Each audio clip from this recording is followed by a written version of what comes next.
subscribe. Di sebuah kampung sunyi, hiduplah seorang janda bernama Ibu Srini. Ibu Srini tinggal seorang diri, menempuh hari dengan penuh kesunyian. Setiap pagi, beliau keluar mencari kayu api. Beliau menjual hasil kayu api untuk membeli makanan harian. Namun, hatinya tetap kosong kerana tiada anak menemaninya.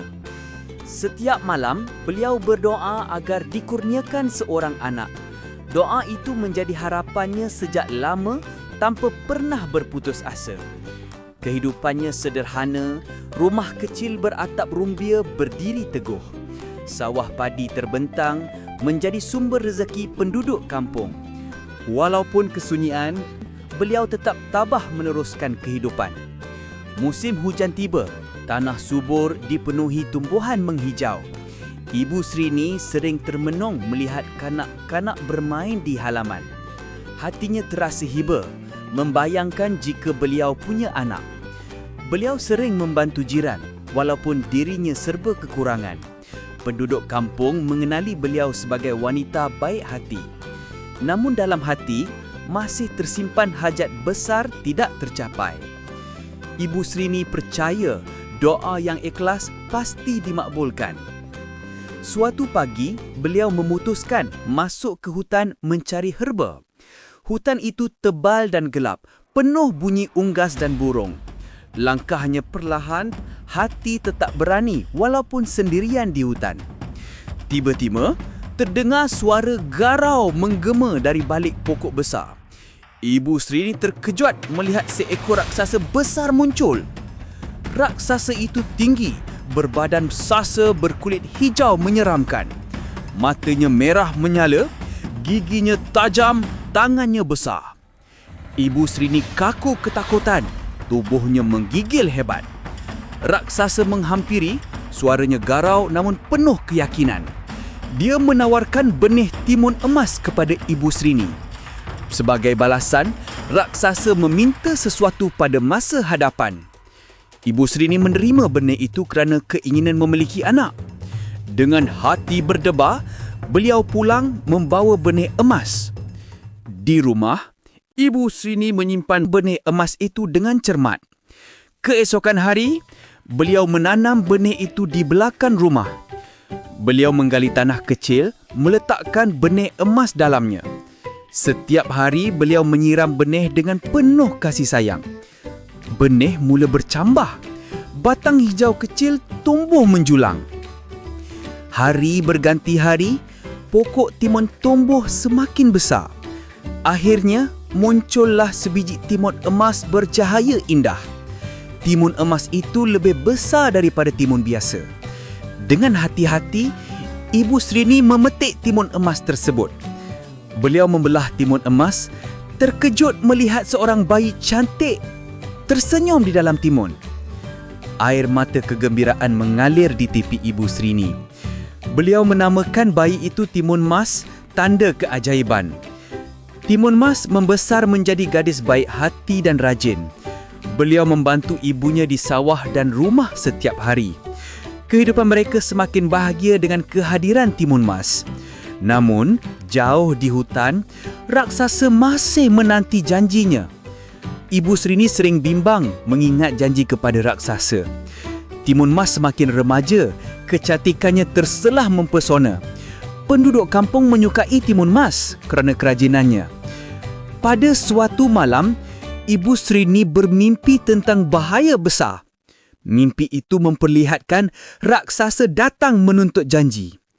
Keesokan paginya, Ibu Srini termenung memikirkan nasib anaknya. Timun Mas memutuskan mencari pertolongan petapa bijaksana. Dengan izin ibunya, Timun Mas masuk ke hutan sendirian. Beliau berjalan jauh, menyeberangi sungai, mendaki bukit. Akhirnya, beliau menemui pondok kecil petapa di hutan. Petapa tua itu mendengar kisah Timun Mas dengan tenang. Petapa memberikan 4 bekalan ajaib kepada Timun Mas. Bekalan itu berupa biji timun, jarum, garam dan terasi. Timun Mas pulang ke rumah membawa bekalan ajaib tersebut. Beliau menyimpannya di dalam uncang kecil pemberian pertapa. Hari-hari berlalu, Timun Mas terus melatih dirinya. Beliau berlari di sawah, memanjat bukit dan berenang sungai. Latihan itu menjadikan Timun Mas gadis gagah dan berani. Namun Ibu Srini tetap gusar, bimbang akan janji dahulu. Timun Mas menenangkan ibunya dengan semangat juang yang tinggi. Penduduk kampung turut menyokong Timun Mas dengan doa. Ketenteraman kampung diselimuti bayangan ancaman raksasa. Awan gelap menghimpun, tanda perubahan besar bakal terjadi. Suasana kampung berubah apabila angin kencang bertiup dari hutan. Langkah-langkah berat bergema, bumi terasa bergetar perlahan. Raksasa mula menghampiri kampung dengan wajah menakutkan. Penduduk kampung gempar, berlari menyelamatkan diri ke rumah. Timun Mas berdiri berani, memegang uncang ajaib di pinggang. Raksasa mengaung kuat, suaranya menggoncangkan seluruh kampung. Timun Mas tetap teguh, meski hatinya berdebar kencang. Ibu Srini hanya mampu berdoa demi keselamatan anaknya. Raksasa melangkah deras menuju ke rumah kecil mereka. Timun Mas segera bersiap menghadapi ancaman tersebut. Raksasa menjerit meminta Timun Mas keluar dari rumah. Timun Mas melangkah berani ke halaman rumahnya. Mata raksasa merah menyala, menatap tajam Timun Mas. Dia berlari pantas meninggalkan rumah dengan penuh keberanian. Raksasa mengejar, langkahnya membuat tanah bergegar hebat. Timun Mas berlari ke arah hutan penuh pepohonan. Kejar mengejar sengit bermula antara Timun Mas dan raksasa. Peluh membasahi wajah Timun Mas yang tetap tabah. Raksasa semakin dekat. Jaraknya hanya beberapa langkah sahaja. Timun Mas membuka uncang ajaib, bersedia menggunakan bekalan. Dia menabur biji timun ke tanah dengan pantas. Tiba-tiba, tumbuhlah pohon timun menjalar menutupi jalan. Raksasa sukar melangkah kerana terhalang sulur-sulur timun. Namun raksasa merobek sulur itu dengan kekuatan luar biasa. Timun Mas terus berlari. Kali ini lebih jauh ke hutan. Dia menaburkan jarum ajaib ke tanah. Jarum berubah menjadi hutan buluh runcing berdiri tegak. Raksasa terjerit kesakitan, dipukul dan tertusuk buluh tajam. Namun raksasa tetap marah, walau tubuhnya berdarah. Timun Mas menggenggam garam ajaib dengan erat di tangannya. Dia menabur garam itu, tanah berubah menjadi lautan. Gelombang besar menghalang raksasa, menenggelamkan tubuhnya. Namun raksasa berenang, marah semula ke arah Timun Mas. Timun Mas terkejut melihat raksasa masih belum tumbang. Dia menaburkan terasi ajaib terakhir ke tanah. Tiba-tiba, muncul lumpur panas mendidih meluap-luap. Raksasa terjerumus, tubuhnya tenggelam ke dalam lumpur mendidih. Jeritannya bergema sebelum lenyap di telan lumpur mendidih. Timun Mas terduduk penat, tubuhnya berpeluh dan berdebar kencang. Ibu Srini berlari mendapatkan anaknya dengan linangan air mata. Rakyat kampung keluar, bersyukur melihat raksasa akhirnya binasa. Mereka berkumpul mengelilingi Timun Mas dengan kegembiraan. Kampung kembali aman setelah ancaman besar dihapuskan. Ibu Srini memeluk Timun Mas dengan kasih sayang. Penduduk kampung berterima kasih atas keberanian Timun Mas. Hari-hari kembali tenteram, sawah dan ladang subur semula. Tenaga penduduk disatukan demi kemakmuran bersama. Timun Mas dikenang sebagai gadis pemberani penyelamat kampung. Nama beliau menjadi sebutan dari satu generasi ke generasi.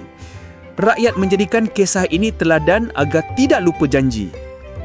Musim berganti, Timun Mas semakin matang dan dihormati. Beliau menasihati kanak-kanak tentang keberanian dan kesetiaan. Rakyat percaya keberanian boleh mengalahkan segala ketakutan. Ibu Srini hidup bahagia, tidak lagi kesunyian. Beliau bangga memiliki anak sekuat dan setabah Timun Mas. Kampung itu semakin terkenal kerana kisah ajaib tersebut. Pedagang jauh datang mendengar kisah keberanian Timun Mas. Timun Mas dikenang bukan sahaja sebagai pahlawan, tetapi legenda. Hidup rakyat kampung terus makmur, penuh kedamaian selama-lamanya. Kisah Timun Mas kekal abadi, diwarisi sepanjang zaman. Begitulah kisah legenda Timun Mas. Sila subscribe dan teruskan menonton ya. Subscribe anda sangat membantu.